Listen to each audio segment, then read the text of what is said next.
Hey, everybody. Today I'm going to tell Jim's story. This guy, the town liar, but he managed to get his dream job at the local supermarket. The guy makes all his dreams come true, however he soon finds out that he is not alone in the store. Enjoy the movie. The movie introduces us to the main character named Jim. The guy reads in the newspaper about night robberies of stores, and talking to the dogs, says that he worked for the FBI. At this point, the store owner comes in and fires our hero from the veterinary clinic. Jim turns out to be a lover of making up stories, and here he tells another fictional story to children, although the guy is already 21 years old, but he has never found a normal job. It turns out that in this small town, everyone has long known how badly Jim works. The guy is not taken even as an assistant at the gas station. However, here our hero notices a beautiful girl in a fancy car. But his dreams are suddenly interrupted by his father, who scolds the guy for being fired from work again. The pretty girl leaves, and Jim is taken away by his father. In the evening, over dinner with the family, Jim's sister starts talking about Josie, who has moved to New York, but Jim says he saw the girl today. During dinner, the sister mentions that our hero has already been fired from his 20th job, and this becomes a topic of discussion. An offended Jim leaves the table, but his father says that if a man is out of school and living at home, he has to pay rent.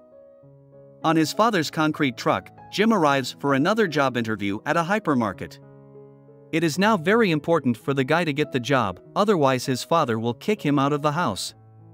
In the office, the director happily welcomes the future employee and makes an offer to become the manager of the store. Despite the favorable offer, Jim still asks for a raise in salary, and after a short pause, the director agrees. However, the man receives a phone call and the director learns that the employee he was expecting missed his plane. After realizing the mistake, the director offers the position of night janitor, and the wage drops to $4 an hour. Jim quickly accepts. Meanwhile, across town, Roger is having a business meeting and talking about building a big auto plant in town. The owner of the house calls his daughter Josie to welcome the guests. The girl approaches the guests and kisses one of them, leaving her father shocked. But at night Josie's father comes to Josie's room and reprimands her for the day's incident with his guests. That same night, some bandits steal a car and drive off in an unknown direction. On his first day on the job, Jim orders a limousine for himself, since going to work with his father is not respectable for a guy. And on the way to work, Jim tells the kids how cool he is. Meanwhile, at the store, Josie is looking at the goods on the shelves, trying them on and planning to steal something. Jim arrives at his 21st job. The store is about to close, and Jim's coworker talks to the guy in detail and rudely about the work process. At this time, Josie is strolling through the hypermarket. And Jim only now realizes that he will spend the whole night in the hypermarket alone. The hero is locked inside the hypermarket until 7 o'clock in the morning. And here it is 9 o'clock in the evening, and Jim is taken for cleaning the premises and turns on the lights throughout the huge hypermarket. Work at the guy does not go immediately, and so Jim finds his own approach, using the goods of the store. After 17 minutes of work, our hero takes a break, eats bars from the counters, speaks into the microphone for the whole store, watches movies with mannequins, and even plays golf. Jim even decides to call his parents at night, because the time until morning has to be passed somehow, and then he has fun again. Out of boredom, Jim in a veil, t-shirt and short skates around the store, and suddenly among the racks of clothes, the guy notices a girl. Jim stares at the beauty, and crashes into one of the stands. At this time, the girl's father is looking for his daughter with the police, and at the same time the girl is in the store with Jim. Josie wonders what Jim was just doing, and why was he doing it? The answer of our hero is simple, because the guy was just bored. During the conversation, the girl admits that she came here to steal something, but at the last moment she chickened out. This surprises the guy, because the girl's father is a very rich man and she should not need money. But Josie says that her father is a real despot. The girl is hungry, and the hero treats Josie to an improvised dinner directly from the products of the hypermarket, and talks about his family and himself. Jim likes talking to people, and so the guy talks a lot. The hero confesses that he dreamed of Josie in a dream, and when asked if the girl has dreams, Josie enigmatically replies, "I only live them." Later, during a conversation, the girl calls Jim the town liar, a nickname that has become fixed in the town for the guy. Jim takes offense, although they have been in school together for a long time, but they don't know each other at all. Remembering the school years, the girl tells about her problems, but Jim talks about his own, and does not listen to her. Josie notices this, and the young people diverge in their views on life, and do not understand each other. Josie turns on the music in the store and starts dancing. Soon the girl notices how Jim dances, she turns off the music, and the heroes look at each other for a long time. Meanwhile, a car with bandits pulls up to the store. The guy takes up work and cleaning again. The girl on the loudspeaker informs Jim that she is not impressed by guys who live with their parents and lie. Josie doesn't understand how Jim gives up his freedom, his right to privacy, so easily. Eventually, Jim admits that he lies too much to everyone and is already up to his neck in it.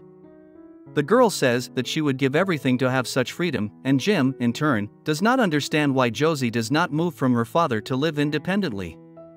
The girl admits that she just doesn't want to be alone. In the police car, an officer asks Josie's father if he had a problem with his daughter, but the man immediately shuts him up. At this time, Josie offers Jim to leave town together, but Jim needs a clear plan, because the guy wants to find his job or vocation.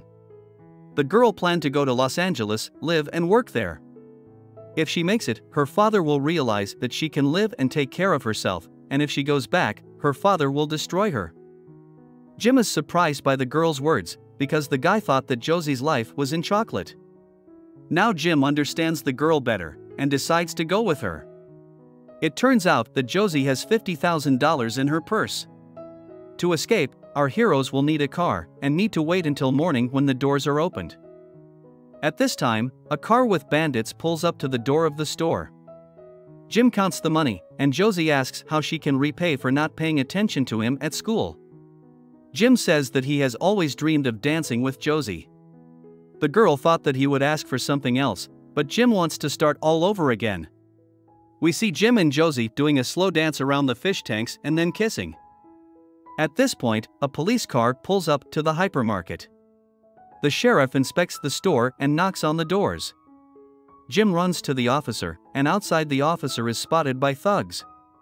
The guy comes to the door and sees the officer, but can't let the man in since Jim doesn't have the keys. The sheriff asks about Josie, but Jim says he only saw the girl yesterday, and the officer goes back to his car. After that, our newfound couple goes rollerblading around the store for a long time together, having a fun and carefree time. Suddenly, in the aisle between the racks, they see bandits with guns aimed at them. The shocked couple crashes into the bandits, and all four of them fall. Jim and Josie manage to escape. The couple turns off the lights in the entire hypermarket and hide in a changing stall. One of the bandits heads towards the fitting rooms. At this time, Josie is lying on top of Jim under the bench. Our heroes see the bandit's legs, and the thief steps on the guy's arm. But Josie manages to hold back Jim's scream. The man looks inside, but not seeing anyone, leaves for another department. The couple leaves the fitting room, but from behind one of the bandits points a gun at them. And there's our couple lying belly down on the floor. Josie tells the gangsters that the whole town is looking for her. The gangsters ask who Jim is. Our hero tells the bandits that there is a very big pill deal going on here, and in 10 minutes some very serious people will be here, and Josie adds that she is a hostage. The bandits don't believe this, but Jim says it's okay to shoot the girl, since he doesn't need her anyway. When the bandits point their guns at the girl, Jim abruptly stands up, grabs the radio and runs away. Later, the hero says over the loudspeaker that everyone has already arrived for the deal and orders them not to shoot. The thieves get scared that they are surrounded and give the guns to our heroes. Jim takes the guns, but it turns out that their weapons are not loaded.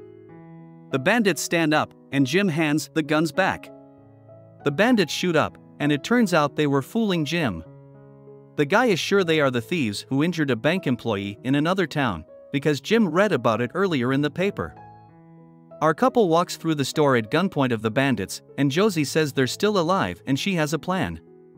The girl is going to talk the bandits into taking her with them, and then she's going to escape. The couple needs a car, and the bandits have one. Jim will have to play along with Josie. The bandits sit down to eat a snack. At this time, Josie sits on a child's toy. Following the plan, the girl seduces the bandits and offers to leave together. Josie and the bandits stuff their bags with goods from the store. When the bandits are about to load into the car, Jim stops everyone. The guy tries to talk Josie out of it, as she will be an accessory to the crime. The bandits threaten the guy, and he agrees to keep quiet. In the meantime, Josie hints to Jim that it's okay. While the bandits are loading the goods into the car, the girl gets behind the wheel and drives away. Left without a car, the bandits shoot at the girl. Jim runs away and retrieves a shotgun. The bandits enter the store again and look for Jim. Our hero starts talking into a microphone, and thanks to this, the thieves quickly find him. But Jim has a pump-action shotgun, and the guy shoots. Morning comes.